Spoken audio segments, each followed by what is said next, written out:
Радость от долгожданной встречи, теплые объятия. Так душевно проходят встречи выпускников 1977 года отделения крымско-татарского языка и литературы филологического факультета Ташкентского государственного педагогического университета имени Низами. Каждый год они встречаются в Акмесджите, чтобы вспомнить яркие студенческие годы и поделиться, как сложилась жизнь каждого после окончания университета. Группамыз пек муабет, бір-бірімізден қошылышып театрге барайдық.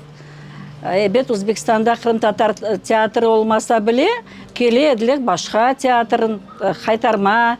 Бұл көрішулер яшылыққа далмаға ярдым етелік. Оледір.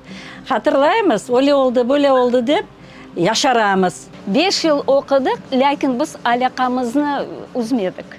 Мында Қырымға қайтып келген соң, наз айтайым сізге, бізге Алла жолымызны açtı да, 30 жылдан соң көріштік.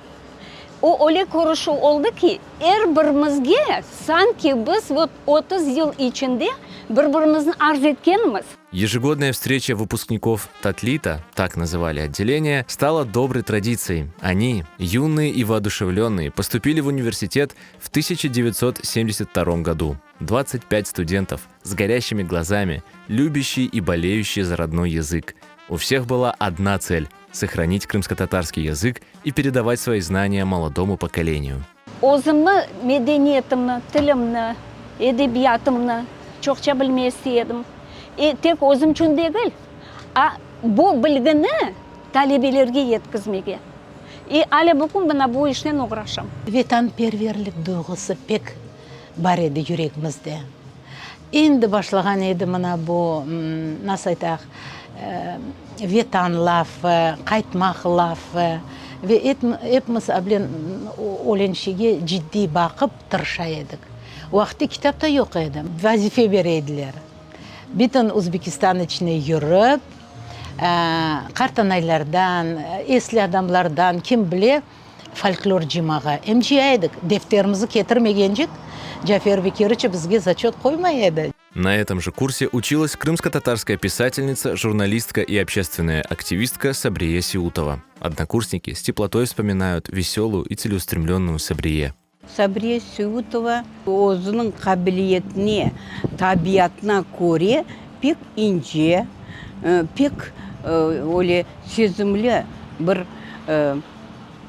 о вақыт студент еді. Айтмаға істейім ки, өз тіліні пек севеді. Тіліні севеді, edebiyatқа sevgisi büyük еді.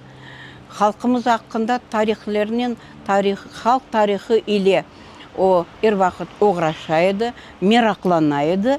Өз аятыны, өз епсі білгісіні, мирағыны халыққа бағышлады.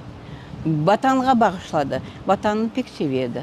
Отделение крымско-татарского языка и литературы было открыто в 1968 году на базе филологического факультета Ташкентского государственного педагогического института имени Низами. У истоков отделения стояли крымско-татарские преподаватели. Это стало важным событием для всего народа. Выпускники отделения, известные филологи, вносящие большой вклад в сохранение и развитие крымско-татарского языка и по сей день.